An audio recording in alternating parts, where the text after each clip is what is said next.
they baked a big cake for me. I said, didn't the farmer have a bike? Yeah, it's up on the second floor. It needs some repair. I said, I know how to fix it. He said, but you come back because we're going to have a party for you. Well, I made one of the biggest mistakes in my life. I hopped on a bike and drove away. I could have eaten Wiener Korde for days, you know. I wanted to get home. I was a hungry man. And I had checked exactly the location of the prisoner camp, what the operations, how it would work. There were about 200 German prisoners on the ground. You had to lay down. There were several machine guns put up around us. You were told to stay on the ground. I asked some guys, were you just interrogated by the military police? He said, yeah. I said, what did they ask you? Wrote it all down. I said, what did you get? I said, little discharge slip. Here it is, you want to see it? I said, yeah. Thanks a lot. I said, no, that's mine, it's not yours. I said, well, you're only 17. 17, you get out easy, but I need this. I'm 21 or 22. Well, the kid cried so much that I said, here, have it back. He walked out with discharge slip. I didn't have one. I followed him close behind. I was praying that they would not check on me. I was outside. I figured, how do I copy a mimeographed sheet? Mimeographing copies was big stuff in 1945. And I figured that the guy who runs that carpenter shop near that field, he must have a mimeograph form. And I go and talk to his wife. And I said, lady, I want to write a letter home to my mother that I'm free now, but the Americans can only read what's written on a typewriter. Can I use your typewriter? Oh, sure, go right in there. I brought my little slip out. Paul Kraft was just screened by the WWII team so-and-so and has been discharged today. Sergeant Fryer, I made a wrong F. I made the wrong ones. Nobody stopped me on it.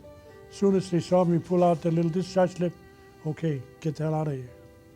There was dangerous stuff in between. There's a canal from Regensburg to Nuremberg that is about 5 feet deep and was built in 1989, I think. It was 100 years old at the time. And as I was, there was a road track on each side, and I pedal along on my bike on that good track. I didn't want to go in the field. And all of a sudden I see 2 or 3, I could tell they were former POWs, Polish, Yugoslav, and so on. And they were saying, let's get that SOP. And they wanted to stop you, take away all your goodies, beat you up, kill you. So I had to pedal real fast to get away from them. It was more dangerous than being stopped by Americans. I came through this little town and looked out for a place to sleep on in the backyard in the attic, and figured I got to get rid of some of my uniform. My field jacket was a Sturmgeschütz jacket, which was the same cut as an SS uniform, except that it was green, similar to the SS. And so I stuffed it into a threshing machine that was in the barn, not working. And I made my way to that first little town. I figured the priest's got to have an extra black outfit. And knocked on the door, and I said, Hochwürden, would you please borrow me your outfit? I just got to get through this little town here early in the morning. He said, yeah, if you bring it back. I said, I promise you. So we went out, the priest gives me a Bible. He said, put this under your arm. As soon as we walked by one block, GIs were hiding behind the door, came out. They saw me. I pulled out my Bible. They said, "Good morning, Father. Go right ahead." And I said to myself, "Why they call me Father? I'm not married. I don't have a wife, and no children." Well, I caught on. I made the tour around, back to the threshing machine. Just caught my uniform, made it through the rest of this little village. Well, then came the part with the Vienna port and so on. And I come home. There's a pot of milk standing in the first floor by our house. And the same pot as my mother had, green and white. I was so thirsty and hungry.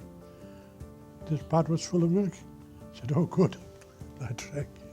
The door comes up, the lady comes in. She said, "Where's my milk?" I said, "What's that, your milk?" Oh, was she mad? I drank her ration of milk. My first words from my mother was, "Where is Dad?" When I came home from Austria and Linzer Torte and all those good things. I said, "I don't know where he is." He stayed back in the caserne and took care of the connections, radio connections to Berlin, Munich, and all the other important things. And he kept on his uniform. Said, "Oh, he was only a PFC. What did he be afraid of?" I said, "Well, I don't know where he is." The Americans came in and they took so many, get up on this truck and drove him away. We didn't hear from him for 3 years. He was turned over to the French. They found out that he was a telephone specialist. They said, "You rebuild our telephone system that you bad Germans destroyed." So they wouldn't let him come home for 3 years. He came home, he was skin and bones. And you better not mention the word France in his presence. He didn't like him. He was a bitter man. Then I found him a good job and stayed home until I could come to this country, until I had an immigration visa. I started a service how to wash GI uniforms and T-shirts and shorts and everything.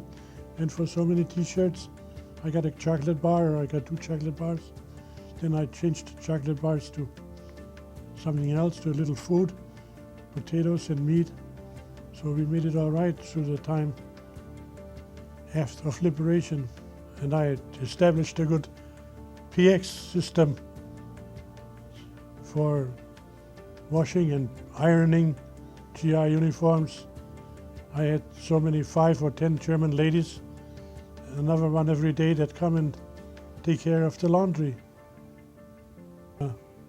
By that time I had started a job in the military hospital, in the US Army hospital. And I learned all the other words in English that I didn't know before. And got a job on a surgical ward, surgical floor. Made good friends with an army nurse. Took some trips with her on our days off. And needed a sponsor to come to the United States. I got a better paying jobs for intelligence and security, for ES, and got to meet a lot of important people. They worked very closely with the CID, Criminal Investigation Division, and the CID or another intelligence unit would give us cases that they gave up on. And my boss was a Canadian captain, and the way he greeted me was, "Sit down and tell me about you." Opened his desk and brought out a big bottle of Canadian Club. He said, gave me a glass full of Canadian Club. He said, "Good luck to you, and you're going to be an intelligence man, and we'll give you things to do, we'll see how good you are. First, how to get into this place was, the Canadian captain said, all you have to do is tell that you're going to be interviewed by a colonel from the military police. One of his first questions will be, Mr. Kraft, where were you during the war? Then you tell him some good story. Okay.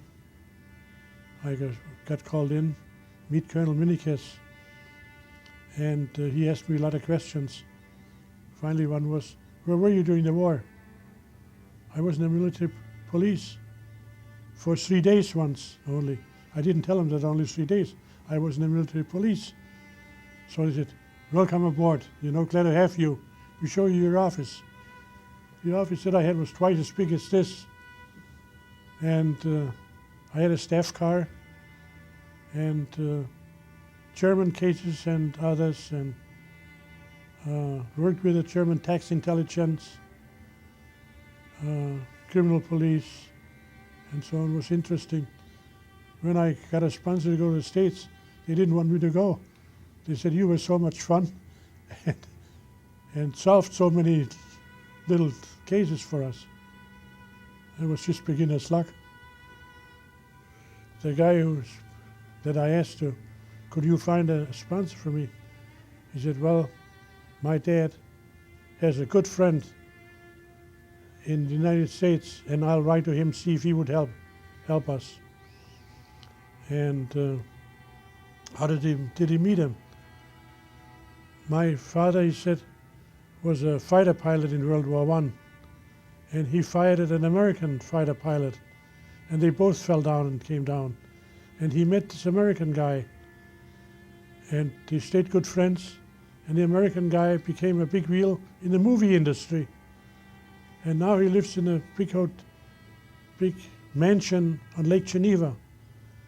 We got to go and look him up and see if he wants to help you. So that's how I met the guy who was a fighter pilot in 1914 or 18. One day, my boss calls me in again. He said, meet Mr. So-and-so. See if you can help him. I said, okay, I'll talk to him. I said, what are you looking for? I said, the United States is developing a substance that will be good for fighter engines and bomber engines to go at very high temperatures, higher temperatures than we ever had. And we need some real good specialists from German universities that would be in that type of research. But we don't want any phonies. So you will have to interview them and ask them where they were, what school, what university, what they did. And I did this, and the two Americans were happy with it and said, when you come to the United States, here's my card. Come to the New York Yacht Club, I'll get you a job. I went to the German travel office, got tickets by the Liberty, a former German liner, luxury liner, and met some people again. Stand on the railing, and there's Bing Crosby standing next to me. I look over, go back to my room, see the other law student from New York was my roommate. I said, you want to see Bing Crosby? He said, you can't read him. I said, yeah, I know him. Let's go outside. Here's Bing Crosby. Meet Joe Blow from New York. Will you come down tonight and sing for us? He said, yeah, I will. So I was meeting all these guys because of my job in Nuremberg in intelligence and security. I worked for EES, European Exchange System. One of their branches was hiring entertainers and offering them to different military posts. And they announced over the intercom, if you have any foodstuff on board, that will be confiscated or you'll get arrested. So give it all when the employees come through you and collect it. And a guy came to me and I said, I got a confession to make. My mother gave me before I went on a ship here, a salami, sausage, said, when you get hungry, have something to eat. I forgot about it until I got to halfway to New York. I looked up, the salami was all green. I said, no, I better go to one of the customs agents in uniform that's here. And I said, sir, I got a confession to make. I forgot to turn in my sausage.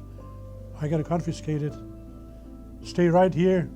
He made me sign 10 sheets of all sorts of things I had to write, and this. Gave it to me. He said, where do you want to go?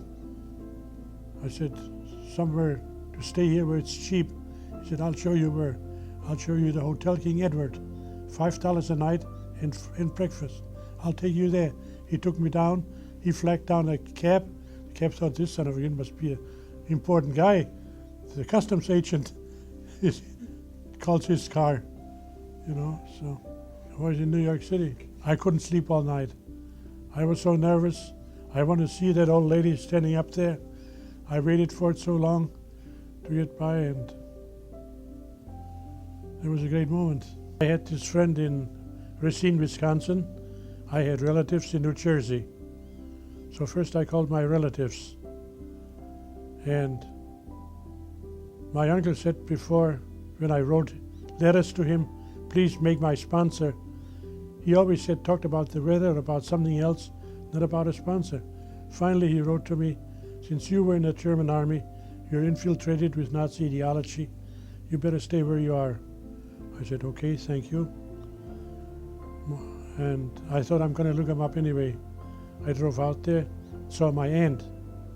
She said, Paul, we're so glad you're here. I said, yeah, here's what your husband told me. She said, oh, I'm going to, son of a gun, I'm going to set him straight. He was the nicest guy to me after he met me. He came to the United States in World War I, after World War I, and he couldn't speak English very much. He had a job as a sweeper in a church. Now, you know, they don't overpay in a church. And so he said, you got to stay with us for a week on the beach.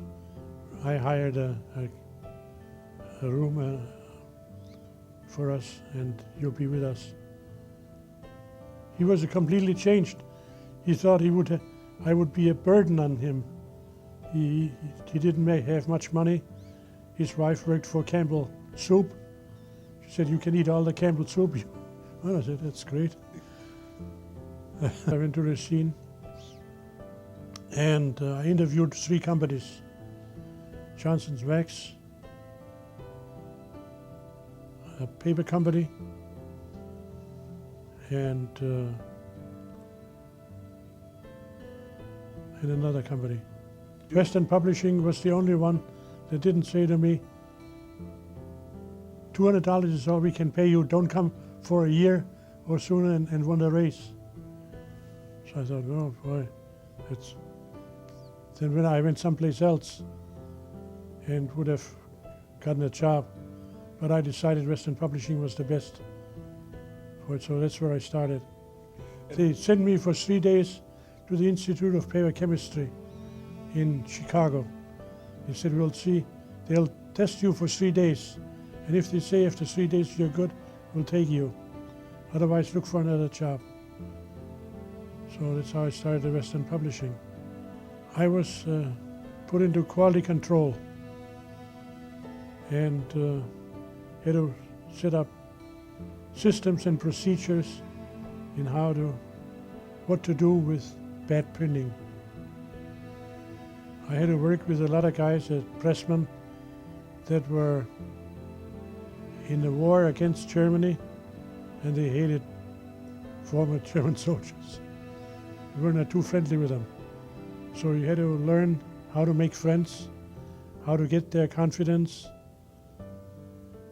do things right that would meet their approval, and be a friend. They did so much for me. Yeah.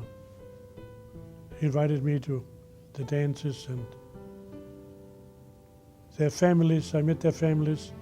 In a hospital I had worked as in physical therapy, so I knew something about massages. one of the relatives of one of my new friends had very bad ankles, had it broken several times, and he wanted me to massage him. So I did. So I had a steady I was a masseur for him for a long time. The toughest guy from them was a guy, Nick Zawinski, a Polish guy. And he once called me over, he said, "Yeah, I want to show you something." He pointed out things in a printed sheet that just went wrong. He said, "I'll show you what happens on a machine, on a big, in those days, 4-color presses was the biggest." He stopped the press. He showed me how to fix it between the units. And later on, a guy from the other guy said, he never informed anybody else on what to do, how to fix a sheet like this. He's Nick Zawinski.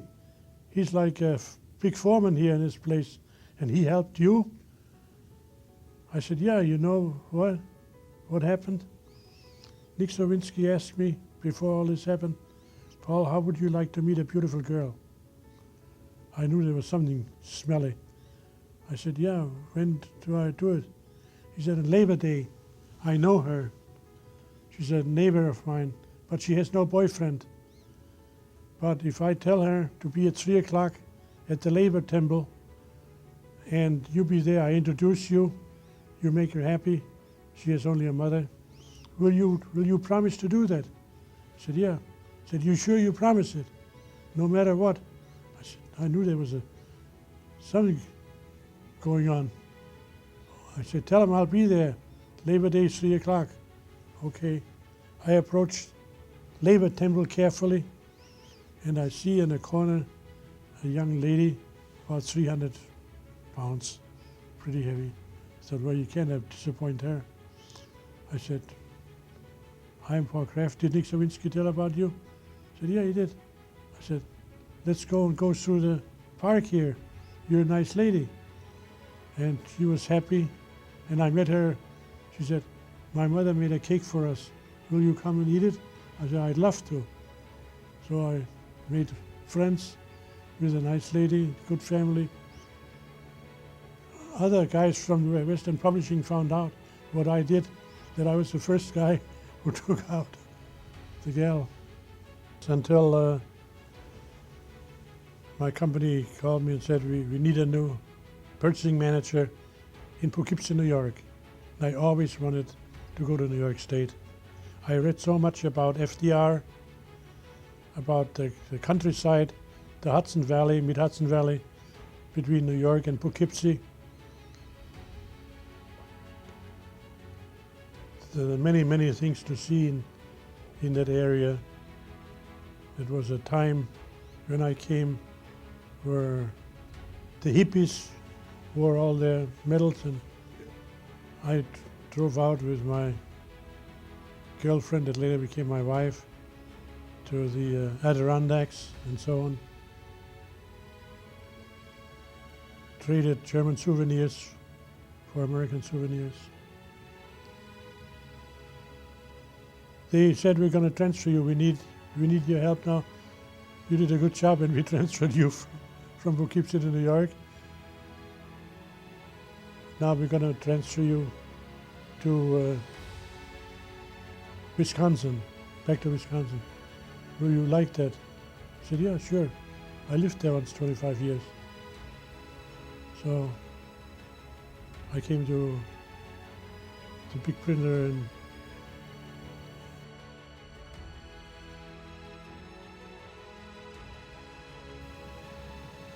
study as hard as you can.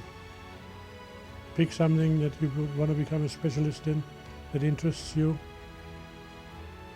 Study the United States, the people.